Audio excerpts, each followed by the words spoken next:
சரவண பவ. உருவாய் அருவாய் உளதாய் இலதாய் மறுவாய் மலராய் மணியாய் ஒளியாய் கருவாய் உயிராய் கதியாய் விதியாய் குருவாய் வருவாய் அருள்வாய் குகனே. அன்பர்கள் அனைவருக்கும் வணக்கம். நான் ஆதித்ய சொர்ணலட்சுமி பேசுகிறேன். இந்த பதிவு சிறப்பான பதிவு அப்படின்னு சொல்லலாம். கர்மக்காரகன் சனி பகவான் பயிற்சியாக போகிறாரு.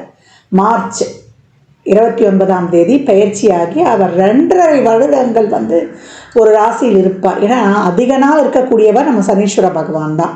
அவர் ஜூன் 2027 வரை அந்த இடத்துல தான் நம்மளுக்கு கும்பத்திலிருந்து மீனத்திற்கு சென்று அமர்ந்தவர். இந்த இடைப்பட்ட காலங்கள் அந்த இடத்துல தான் நம்மளுக்கு இருந்து பலாபலன்களை தரவிருக்கிறார். விதியை நிர்ணயிப்பவர், கர்மக்காரகன் அப்படின்னு அவரை நம்ம ரொம்ப சொல்கிறோம். அதை தாண்டி அவரை பார்க்கும்போது எல்லாருக்கும் ஒரு அச்சம். ஏன் இந்த அச்சம் அப்படின்னு பார்த்தோம்னா, இவரை பார்த்து நம்ம அச்சப்பட வேண்டியதே கிடையாது. நம்ம பார்த்து அச்சப்பட வேண்டியதெல்லாம் யாருன்னா சாயா கிரகங்கள்னு சொல்லக்கூடிய ராகு கேதுக்கள். அவங்க தான் பிக் பாஸ், நம்ம இயக்கக்கூடியவர்கள். ஒவ்வொரு 1.5 வருடமும் நம்மளுக்கு எல்லாத்தையும் மற்ற 7 கிரகங்களும் கொடுக்காத அவங்க பிடிக்கி வாங்கி செஞ்சுட்டு போயிடுவாங்க. அதே போல் நம்ம என்ன தப்பு பண்ணுறோம், ஒவ்வொரு நொடியும் 24/7 நம்ம பிக் பாஸ் தான், விஜய் டிவி பிக் பாஸ் தான். ஓட முடியாது, ஒளிய முடியாது, எல்லா இடத்துலையும் கேமரா தான் நம்மளுக்கு. நம்ம நினச்சிக்குவோம். நான் நிறைய பதிவுகளில் இதை ஏன் உங்களுக்கு நினைவூட்டுறேன், மறுபடியும் சொல்கிறேன்னா, எப்பயாவது ஒரு தடவை நமக்கு ஞாபகம் நம்ம கவனமாக நடந்துக்குவோம் இல்லையா? அதனால் ஏற்கனவே இருக்கிற கர்மாவால் தான் நம்ம பிறந்து இவ்வளோ கஷ்டப்படுறோம். இனி வரக்கூடிய காலங்களில் நம்ம எப்படி பக்குவமாக ஒரு இறை வழிபாட்டோடு, ஒரு இறை மார்க்கத்தோடு, ஒரு நேர்மறை சிந்தனைகளோடு நம்ம அன்புணர்வோடு, அதே போல் நன்றி உணர்வோடு நம்ம நடக்கும்போது நமக்கு எல்லாமே ப்ளஸ் ஆர் மைனஸ் எல்லாமே நம்ம சரிசமமாக பாவித்து பக்குவமாக கடந்துடுவோம். போதும், இந்த கர்மாவை இந்த ஜென்மத்தில் அனுபவித்தது போதும். இனி வரக்கூடிய அடுத்த பிறவிலையாவது நம்ம ஒரு நிம்மதியான வாழ்க்கை வாழணுன்றதுக்கு தான் இந்த இன்ட்ரோலே நான் உங்களுக்கு இவ்வளோ பெரிய விளக்கம் கொடுக்குறேன். அன்பர்கள் அனைவரும் இந்த சனீஸ்வர பகவான் பயிற்சியாகி 12 ராசிக்கும் சிறப்பான பலாபலன்களை தரவிருக்கிறார். ஏன்னா ஒரு 6 ராசி ரொம்ப அருமையாக இருக்கும். ஒரு 6 ராசி கொஞ்சம் கவனமாக நடந்துக்கணும். எப்படிலாம் நம்ம கவனமாக நடந்துக்கலாம், இதை எப்படி நம்ம டேக்கிள் பண்ணிட்டு போகிறது? ஏன்னா சனீஸ்வர பகவானை பொறுத்த வரைக்கும் அவரை மாதிரி நன்மையை தரக்கூடியவரும் இல்லை. அவரை மாதிரி ஒரு கொடுங்கோல் அப்படின்னு சொல்லுவோம் இல்லையா, ஒரு ஹிட்லரை பார்த்துருக்குறோம். நான் அதே போல் நம்ம மகாபாரதத்தில் நமக்கு 2 கேரக்டர் இருக்கு இல்லையா, ஒன்று தர்மர், ஒன்று துரியோதனன். அந்த மாதிரி 2 கேரக்டருமே அவர் பார்த்துருப்பார். அப்போ சனி கொடுத்தால் தடுப்பவர் எவர்? நல்லதும் அதுவே, கெட்டதும் அதுவே. அவர் எப்படி இருக்காரு? அவர் திரிகோணத்தில் வந்தாலும் சரி, கேந்திரத்தில் வந்தாலும் சரி, இல்லை மற்ற இடங்களில் வந்தாலும் சரி, 3 கேட்டகரி, 1, 5, 9, 1, 4, 7, 10, நமக்கு 3, 6, 8, 12 இந்த இடங்கள்லாம் வந்தால் நம்ம எப்படி இருக்கணும்? அப்போ 1, 5, 9 வந்தால் நம்மையும் யாருக்காக வாழ்கிறோமோ நம்ம குலத்தையுமே பாதிக்கும். கேந்திரத்தில் வரும்பொழுது நம்மளுடைய வாழ்வாதாரத்தையே பாதிக்கும். நம்ம யாரை ரொம்ப இது பண்ணுறோமோ அந்த உறவுகளை, அதே போல் நம்மளுக்கு பொருளாதார வகையில் நம்மளை ரொம்ப அன்றாட ஒரு வாழ்க்கையை லீட் பண்ணுறதுக்கு ரொம்ப ஸ்ட்ரகிள் பண்ணுவோம். அடுத்த மற்ற இடங்களில் இருக்கும்பொழுது நம்ம மற்றவங்களோட மிங்கிள் பண்ணி போகிறதையும் மற்றவர்களிடம் நம்மளுக்கு கிடைக்கக்கூடிய விஷயங்களையும் நம்மளுக்கு தடுக்கும். அப்படின்னு இப்படிலாம் நிறைய விஷயங்கள் இருக்குது. இதை தாண்டி இந்த சனீஸ்வர பகவான் வெறும் இதை மட்டும் நம்ம அப்படியே பிளைண்டாக பார்க்கக்கூடாது. அவர் யாரோட தொடர்பில் இருக்கிறாரு, அவர் எப்படி இருக்கிறாரு, அதை வைத்துத்தான் மற்ற பலன்களை, நம்ம பிறப்பு ஜாதகம் தான் நமக்கு முழுமையான துல்லியமான பலன்களை கொடுக்கும். அப்போ இப்போ பிளேஸ் ஆகக்கூடிய கும்பத்திலிருந்து அவருடைய மூல திரிகோணம் பலம் பெற்ற வீட்டிலிருந்து கால சக்கரத்தின் 11லேருந்து 12க்கு போகக்கூடிய சனி உலகளாவிய அளவில் மிகப்பெரிய மாற்றங்களை ஏற்படுத்துவார். அதை இயற்கை சீற்றங்கள்லேருந்து, உலக பேரழிவுகள்லேருந்து, அதே போல் நாடுகளுக்கு ஏற்படக்கூடிய பிரச்சனைகளில் இருந்து, நம்முடைய சாதாரண மனிதனின் வாழ்வாதாரத்திலிருந்து, அரசியலிருந்து, அதே போல் நம்ம சமூகத்தில் ஏற்படக்கூடிய அனைத்து விதமான மாற்றங்களுக்கும் காரணகர்த்தா அவரே தான். அதை பற்றி நம்ம பதிவுகளில் தெளிவாக காணலாம். பதிவை முழுமையாக கேளுங்க. இதில் சொல்லியிருக்கின்ற இறை வழிபாடு, அதே போல் எளிமையான ஒரு ஆன்மீக பரிகாரங்களை எல்லாம், வழிபாடு தான் பரிகாரம் சொல்வதை விட, பின்பற்றி உங்கள் வாழ்வை வளமாக்கி கொள்ளலாம். கடகராசி கடக லக்னத்திற்கான பலன்களை காணவிருக்கிறோம். இந்த சனிப்பெயர்ச்சி அவங்களுக்கு எப்படிப்பட்ட சிறப்பான பலன்களை அளிக்கவிருக்கு அப்படின்னு பார்க்கவிருக்கிறோம். கடகராசிக்கு இந்த காலகட்டம் மிகப்பெரிய ஒரு இனிமையான காலம் அப்படின்னு சொல்லலாம். கடகம் கனிவான காலத்தை நோக்கி நான் ஏற்கனவே சொல்லியிருக்கிறேன். இந்த முறை அஷ்டம சனி விலகுவதே உங்களுக்கு ஒரு சிறப்பான செயல் அப்படின்னு சொல்லலாம். 7 8க்குரியவர் இந்த காலகட்டம் 9ஆம் இடத்தில் நமக்கு கடக்கவிருக்கிறார். இது வரைக்கும் இருந்த வலி, வேதனை, வருத்தம், அதே போல ஒரு குடும்பத்தில் இருக்கக்கூடிய பிரச்சனை, ஒரு ஆரோக்கிய குறைபாடு, எதுவும் செயல்பட முடியாத நிலை, நிம்மதியற்ற ஒரு சூழல், இதெல்லாமே மாறப்போகுது. உங்களுக்கு நிறைய அவர் ஒரு சோதனைகள்லாம் வச்சுட்டார் இல்லையா? இந்த சோதனைகள்லாம் நீங்கி இனி வரக்கூடிய காலங்களில் நீங்கள் சாதனைகளாக மாற்றிக்கொள்வீங்க. அதற்கு இன்னும் நம்மளுக்கு உங்களை பக்குவப்படுத்திருப்பார். 9இல் வரக்கூடிய சனி நம்மளுக்கு திரிகோணத்தில் வராது. திரிகோணத்தில் வரும்போது கூட நம்ம இன்னும் கொஞ்சம் கவனமாக இருக்கணும். அந்த இடம் 6 9 கூடிய குருவுடைய இடம். பாக்கியத்தில் வராரு. அவர் 11 3 6 என்ற இடங்களை பார்க்குறாரு. காலச்சக்கரத்தின் சுகஸ்தானம் உங்களுடையது அப்படின்னு சொல்லலாம். இந்த காலகட்டம் உங்களுக்கு பாக்கியங்கள் நிச்சயமாக கிடைக்கப்பெறும். இது வரைக்கும் இருந்த இப்போ முயற்சியே பண்ணாமல் ஒரு இடத்துல முடிஞ்சிருந்தோம், எப்படியும் போகிறதுக்கு ஒரு வழி தெரியல அப்படின்றவங்களுக்கெல்லாம் இந்த காலகட்டம் உங்கள் பிரச்சனை தீரவும் உங்களுக்கு வழிகாட்டவும் கண்டிப்பா இறைவன் இறங்கி வந்தார்னு சொல்லுவோம் இல்லையா? யார் மூலியமாவது ஒரு உதவி நிச்சயம் கிடைக்கும். கர்ம காரகனே 3ஆம் இடத்தை பார்வை செய்வார். இந்த காலகட்டம் உங்களுடைய தொழில் முயற்சிகள், உங்களுடைய வெளிநாட்டு வேலை வாய்ப்பு, அதில் இருக்கக்கூடிய அனைத்து தடைகளும், அனைத்து விதமான இதுவும் நீங்க நிறைய தொழில், திருமணம், வேலை வாய்ப்பு, ஒரு உறவு சார்ந்த விஷயம், உங்களுடைய உடல் ஆரோக்கியம், உங்களுடைய புகழ், பெருமை, அங்கீகாரம், எல்லாத்துலேயுமே ஒரு பாதிப்பு. நம்மளுக்கு எதுல தான் பாதிப்புன்னே சொல்ல முடியாது. ஒரு நாள் நம்ம கடக்கும் பொழுது பிரச்சனை இல்லாமல் இருந்தாலே பெரிய விஷயம் அப்படின்னு கடந்து வந்த காலங்கள்லாம் இனி மாறப்போகுது அப்படின்னு சொல்லலாம். உங்களுக்கு ரொம்ப சிறப்பான காலங்கள். பாக்கியத்தில் வரக்கூடிய சனி உங்களுக்கு பாக்கியத்தை அளிக்க இருக்கிறார். அங்கேயே அவர் குருடைய சாரத்தில், சனியுடைய சாரத்தில், உங்களுக்கு புதனுடைய சாரத்திலையுமே பயணிப்பார் அப்படின்னு சொல்லலாம். நீண்ட தூர பயணம், வேற தொழிலுக்காக ஒரு அலைச்சல் திருச்சல், இந்த காலகட்டம் கூடுதல் முயற்சி மட்டும் உங்களுக்கு தேவை. அதை மட்டும் நீங்கள் செஞ்சிட்டிங்கன்னா, அதே போல் ஒரு உறவுகள் கிட்ட, ஒரு நல்ல ஒரு அக்கம் பக்கம் இருக்கிறவங்க கிட்ட, உடன் பணிபுரிபவர்கிட்ட, இல்லை நீங்களே ஒரு வேலை வச்சு ஆள் செய்கிறோம் அப்படின்னாலும் உங்களுக்கு இந்த காலகட்டம் எல்லா இடங்கள்லையும் கொஞ்சம் பக்குவத்தை மட்டும் கையாண்டுடுங்க.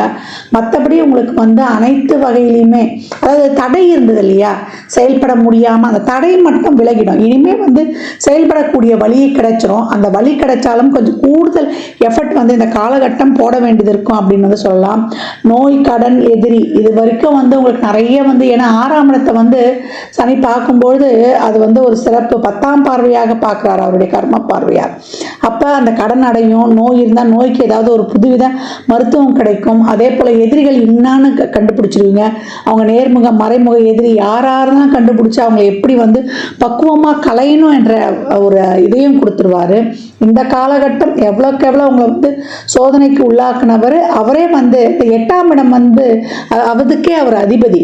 அப்போ அது சரள யோகம் என்ற யோகத்தையும் கொடுத்துரும். கஷ்டம் கொடுத்தவர் தான், சோதனையை கொடுத்தவர் தான், உங்களை சாதனையும் வைக்க போகிறார். 8ஆம் இடம் தான் நீண்ட காலம் நம்ம ஒரு உறவுல இருப்போமா, நீண்ட காலம் ஒரு உறவுல வாழ்வோமா, நீண்ட காலம் நம்ம ஒரு இதில் பிடிமானமும் இருப்போனா, சாதிக்கிறதுக்கு நமக்கு தெம்பு கொடுக்கறது தான் அதே இடம் தான் அப்படின்னு சொல்லலாம். அந்த 8ஆம் இடம் சிறப்பாக இருக்கணும். 8 அப்படின்னும் போது அதுதான் நம்மளை ஒரு இதை ஒரு நீடித்த நிலைத்த ஒரு செயல்பாடையெல்லாம் குறிப்பது. அது நல்லதாக இருந்தாலும் ஒரு சாதகமற்ற சூழலாக இருந்தாலும் அந்த 8ஆம் இடத்தோடு நமக்கு 2 5 11 இந்த அதிபதியெல்லாம் தொடர்பு கொள்ளும்போது இன்னும் நமக்கு திடீர் அதிர்ஷ்டம், பணம், திடீர்னு ஒரு குருட்டு அதிர்ஷ்டம் அதிர்ச்சிச்சுப்பா, எப்படி தான் இவ்வளோ நாள் கஷ்டப்படாம திடீர்னு பெரிய ஆள் ஆகிட்டு நாங்களே எதிர்பார்க்கல அப்படின்னு சொல்லுவோம் இல்லையா? அந்த திடீர் அதிர்ஷ்டத்தையும் குறிக்கக்கூடியது அப்படின்னு சொல்லலாம். இந்த காலகட்டம் அவர் 9ஆம் இடத்துக்கு போகும்போது உங்களுக்கு நிறைய அதிர்ஷ்ட வாய்ப்புகள் எதிர்பார்க்காத நேரத்தில் உங்களுக்கு சேர்வது. இதுவரை நான் உங்களுக்கு கொடுத்த கஷ்டத்துக்கு இனிமே ஒதுங்கி நின்று உங்கள் முன்னேற்றத்திற்கான பாதையை காட்டுகிறேன் அப்படின்ற லெவலுக்கு அவர் இருந்துருவார். நான் ஏற்கனவே சொன்ன மாதிரி தான், இனிமே கலங்கி நிற்க போவதில்லை, பிரச்சனைன்னு ஓடி ஒழிந்து கொள்ள போவதில்லை. யார் மூலியமாவது ஒரு உதவி நிச்சயமாக உங்களுக்கு கிடைக்கும். ஆனால் அனைத்துலேயுமே உடனே வேகமாக செயல்படுறோமா, கண்மூடித்தனமா, அதை மட்டும் குறைச்சிக்கணும். ரொம்ப பக்குவமாக அனைவரையும் அனுசரித்தும் இந்த காலகட்டம் செய்யணும். ஏன்னா அடுத்து வரக்கூடிய பயிற்சிகளையும் உங்களுக்கு ஒரு கவனம் நிதானம் நிதானம், பொறுமை எப்பவுமே உங்களுக்கு இருக்கணும். ஏன்னா கடகத்தை பொறுத்த வரைக்கும் வேவரிங் மைண்டு, ஆசுலேஷன் மைண்டு, ஒரு நிதானமற்ற தன்மை இருக்கும் அப்படின்னு சொல்லலாம். உணர்வுபூர்வமானவர்கள், அறிவு, உணர்வுபூர்வம், மனசு ரெண்டுத்தையும் ஒரே பாதையில் எடுத்துகிட்டு போகணும். மனசுக்கு ரொம்ப முக்கியத்துவம் கொடுத்துட்டோம், உணர்வுகளுக்கு நம்ம ரொம்ப முக்கியம் கொடுத்துட்டோம், எமோஷனல் ஆகிட்டோம் அப்படின்ட்டோன்னா இங்கே அறிவு மட்டுப்பட்டுடும். ரெண்டும் ஒரே ட்ராக்ல போகும்போது தான் நம்மளுக்கு வெற்றி நிச்சயம். எப்பவுமே ஒரு டிப்ரெஷன்லேயோ நம்ம ஒரு என்ன சொல்கிறது, ஒரு விரக்தி மனப்பான்மையிலையோ இருக்கும்பொழுது நம்மளுக்கு கான்சன்ட்ரேஷன் இருக்காது, ஒரு செயல்பாடை சிறப்பாக செய்ய முடியாது. அதனால் எப்பயும் ஒரு ஊக்கமாக இருக்கணும் அப்படின்றத மட்டும் ஞாபகம் வைத்துக் கொள்ளுங்க. இந்த காலகட்டம் கடகத்திற்கு தடைகள் நீங்கி உங்களுக்கு எப்படி நம்மளுக்கு ஒரு நேரம் சரியில்லாத போது பிரச்சனைகள்லாம் நம்மளை ஒரு கருமேகங்கள் சூழ்ற மாதிரி சூழ்ந்து கொள்ளுதோ, இல்லை ஒரு பனி மூட்டை மாதிரி காணப்படுதோ, இப்போ நேரம் நல்லா இருக்கும்பொழுது நம்மளுக்கு எல்லாம் சூரியனை கண்ட பனி போல எல்லாமே உங்களுக்கு படிப்படியாக விழும். நல்லா ஒரு புத்துணர்ச்சியோட, நல்லா எந்துவோட, இனிமே முன்னை விட இப்போ நல்ல ஒரு 3 மடங்கு எஃபர்ட்டோட நீங்கள் உழைக்கக்கூடிய காலகட்டம். சனி விலகிறாருன்னா இன்னும் ஊக்கமாக உழைங்க. உழைக்கும் பொழுது அந்த பாக்கியத்தில் அவர் கொடுக்க போறாரு. அந்த பாக்கியம் கொடுக்கணும்னா என்ன, சனிக்கு தேவை உழைப்பு. எவ்வளோக்கு எவ்வளோ நீங்கள் உழைப்ப போடுறீங்களோ அவ்வளோக்கு அவ்வளோ உங்களுக்கு ரொம்ப சிறப்பாக இருக்கும்னு சொல்லலாம். இனிமே இருந்த அந்த பயம் போயிடும், அச்சம் போயிடும், துணிச்சலாக, தைரியமாக, தைரிய வீரிய தெளிவோடு நீங்கள் இந்த காலகட்டம் களமிறங்கக்கூடிய சூழல் ரொம்ப சிறப்பாக செயல்பட்டு உங்கள் வாழ்க்கையில் அனைத்து விதமான பிரச்சனைகளையும் தீர்த்து நல்லா ஒரு கனிவான காலம்னு சொல்லிட்டோம். அப்போ கனிவோடு மன நிறைவையும் சேர்த்து சுகங்களை பெறுவதற்கு இது நல்ல ஒரு வாய்ப்பு அப்படின்னு சொல்லலாம். உங்களுடைய அனைத்து பிரச்சனைகளும் தீர்ந்துடும், அதற்கு ஒரு வழி கிடைச்சிடும்னா இதுக்கு மேலே நம்மளுக்கு என்ன வேணும் சொல்லுங்க. அதனால் இறை வழிபாட்டோடு எப்போவுமே சிவ வழிபாடு வைத்துக் கொள்ளுங்க. சனிக்கிழமை தோறும் சிவ வழிபாடு செய்யும் பொழுது, இல்லை கோளறு பதிகம் கேட்டுட்டு உங்கள் வேலைகளை மேற்கொள்ளும் பொழுது கடகம் ரொம்ப அருமையான காலகட்டம். இந்த சனி பெயர்ச்சி உங்களுக்கு பாக்கியத்தை தருவதற்காக பாக்கிய சனியாக வந்திருக்கிறார். அப்போ சனி கொடுத்தால் தடுப்பவர் எவர்? அவர் தான் உங்களுக்கு கஷ்டத்தை கொடுத்தவர். அவரே இப்போ உங்களுக்கு பாக்கியத்தை கொடுக்கறதுக்கும் கட்டுப்பட்டவர் அப்படின்னு சொல்லலாம். இந்த பலன்கள்லாம் கோள்களின் கோச்சார நகர் வைத்து சொல்லப்பட்டிருக்கு. உங்கள் சுய ஜாதகத்தில் இப்போ என்ன தசாபுத்தி போகுது, அது எதற்காக உங்களுக்கு சப்போர்ட் பண்ண போகுது, உங்களுக்கு குழந்தை திருமண பாக்கியத்தை முதல்ல நடத்தி வச்சு தரப்போகுதா, இல்லை வெளியூர் வேலை வாய்ப்பு, ஒரு எதிர்பாராத ஒரு தொழிலில் ஒரு பெரிய ஒரு ஆப்பர்ச்சுனிட்டி, பொருளாதார வசதிக்காக அது செயல்பட போகுதா என்பதெல்லாம் சுய ஜாதகத்தை ஆய்வு செய்வதன் மூலம் மட்டுமே நாம் தெல்ல தெளிவாக அறிந்து கொள்ள முடியும். வண்டி வாகனங்களில் பிரயாணம், உறவுகளில் கொஞ்சம் ஒரு கூடுதல் கவனம், அதே போல் எல்லா விஷயங்கள்லையும் ஒரு பொறுமை நிதானத்தை கடைபிடிக்க வேண்டியது கவனத்திற்கு எப்போவுமே, கடகத்திற்கு எப்பவும் கவனத்தில் இருக்கணும். இதையும் திருப்பி அழுத்தி உங்களுக்கு நினைவூட்டுகிறேன். கடக ராசி லக்னக்கார அன்பர்களுக்கு என் மனமார்ந்த வாழ்த்துக்களை தெரிவித்துக் கொள்கிறேன். 12 ராசியினருக்கும் இந்த சனி பெயர்ச்சி பலன்கள் சொல்லியிருக்குது. இந்த சனி பெயர்ச்சி பலன்களை எப்படி எடுத்துக்கணும்னா, இப்போ உங்களுக்கு சனி தசாவோ சனி புத்தியோ நடக்குது, இல்லை சனி எந்த ஸ்தானங்களில் உட்கார்ந்துருக்காரு, பெரும்பாலும் 10, 11 அப்படி உட்கார்ந்துருக்காரு, இல்லை 3, 6 ஸ்தானங்களில் உட்கார்ந்துருக்காரு, உங்கள் லக்னம் ராசிக்கு ஒரு சிறப்பான இடத்துல அமர்ந்திருக்காரு அப்படின்னும் போது நீங்கள் கொஞ்சம் பாசிட்டிவாகவே எடுத்துக்கலாம். சனியோட ஒரு சுக்கிரனோ ஒரு புதனோ ஒரு குருவோ இருந்தால் உங்களுக்கு அதிக அளவு சாதகமற்ற பலன்கள் நடக்காது. ஒரு ராகு, கேது, சூரியன், செவ்வாய் இவங்க இருந்தாங்கன்னா அவங்க கொஞ்சம் கவனமாக இருக்கணும். இதே ஒரு சனி தசா, ராகு புத்தி, கேது புத்தி, சூரிய புத்தி, சந்திர புத்தி இதெல்லாம் நடக்குது அப்படின்னும் பொழுது பகைகளோடு இருந்து அவர் தசை நடத்துகிறாரு, அவர் இருக்கக்கூடிய ஸ்தானங்களும் சிறப்பு இல்லைன்னா நீங்கள் ரொம்ப கவனமாக இருக்கணும் அப்படின்னு எடுத்துக்கலாம். இதே ஒரு சுக்கிர தசா, குரு தசா, ஒரு புதன் தசா நடக்குதுன்னா நீங்கள் கொஞ்சம் கடந்து வந்துடலாம் அப்படின்னு சொல்லலாம். எல்லா சூழலில் இருக்கிறவங்களும் இந்த காலகட்டம் ஒரு பிரச்சனையை சந்தித்து தான் நம்ம ஒரு நன்மையும் எதிர்பார்ப்போம். ஒரு லெசன் எடுத்துருவார். ஒரு சனி பகவான் வராருனாலே அந்த பாவத்தை நம்மளை சரி பண்ணி கொடுக்கணும். அப்போ நீங்கள் எதுலேயும் உங்களுக்கு பிரச்சனை இருக்கா, உங்கள் உடல் ஆரோக்கியத்தில் பிரச்சனை இருக்கா, இல்லை உங்கள் லைஃப்பில் பிரச்சனை இருக்கா, உங்கள் குடும்பத்தில் பிரச்சனை இருக்கா, உங்களுடைய உறவு முறையில் பிரச்சனை இருக்கா, நீங்கள் போகிற வழியில் உங்களுடைய சிந்தனையில் உங்கள் சிந்தனை தெளிவில்லாமல் இருக்கா, உங்கள் தொழிலில் பிரச்சனை இருக்கா, அதே போல் நீங்கள் சமூகத்துக்கு இருக்கக்கூடிய சமுதாயத்தில் இருக்கான்னு எல்லாத்துலேயும் இருக்கக்கூடிய பிரச்சனைகளை சுட்டி காட்டி அதை வந்து நீங்கள் இந்த காலகட்டம் அதை வந்து சரிப்படுத்தி கொள்வதற்காக தான் வந்து நம்மளுக்கு இவர் இந்த 7 சனி காலகட்டங்களில் வர்றாரு. இந்த கர்மாக்களை வந்து நம்ம அனுபவித்துடணும். இதை வந்து நம்ம அனுபவிக்கணும்னு வச்சுக்கோங்களேன், நான் ஏற்கனவே பதிவுகளை சொன்ன மாதிரி நம்ம அடுத்த ஜென்ரேஷனுக்கு வந்து நம்ம கடத்திடுவோம்.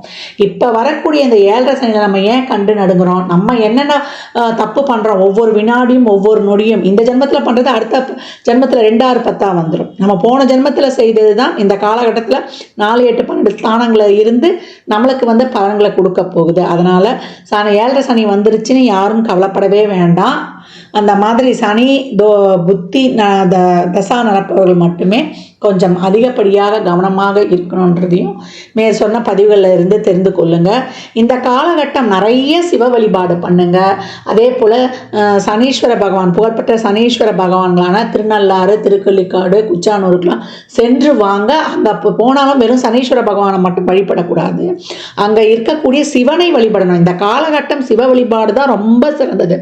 ஆரோக்கிய குறைபாடு இருக்கா, சிவனுக்கு பிரதோஷத்துலேயோ இல்லை அமாவாசையிலேயோ இல்லை அஷ்டமி நாட்களில் பைரவருக்கோ நீங்கள் வந்து விபூதி அபிஷேகம் வாங்கி கொடுப்பது, செல்வ செழிப்புக்கு சந்தனத்தை வாங்கி கொடுப்பது, தோஷங்கள் இருக்குது போகணும் அப்படின்னா பால் வாங்கி கொடுப்பது, அதே போல் நிறைய வந்து உங்களுக்கு அருகம்புல் வாங்கி விநாயகரை வழிபடுவது. விநாயகர் வழிபாடு தொடர்ந்து பண்ணணும். ஏன்னா சித்தி புத்தி, அதாவது சிந்தனையையும் கொடுத்து புத்தியையும் கொடுத்து வெற்றியையும் கொடுத்துருவார். சிந்தனை தெளிவை கொடுத்து நல்ல அறிவை கொடுத்து வெற்றியையும் வந்து அவர் வந்து கொடுத்துருவார் அப்படின்னு வந்து சொல்லலாம்.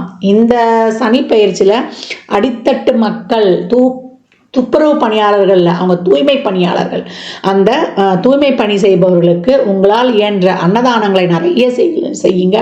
மாற்றுத்திறனாளிகளுக்கு நம்மளுக்கு வந்து அவங்களுடைய வாழ்வாதாரத்திற்கு நீங்கள் உதவும் பொழுது, அன்னதானம் செய்யும் பொழுது நீங்கள் ஒரு ஃபுல் மீல்ஸும் வாங்கி கொடுக்கலாம். இல்லை சித்திரான்னங்கள் சொல்லக்கூடிய நம்ம வந்து தயிர் சாதம், புளி சாதம் இந்த மாதிரி அன்னதானம் பண்ணும்போது எலுமிச்சங்காய் ஊறுகாவோட கொடுக்கணும்.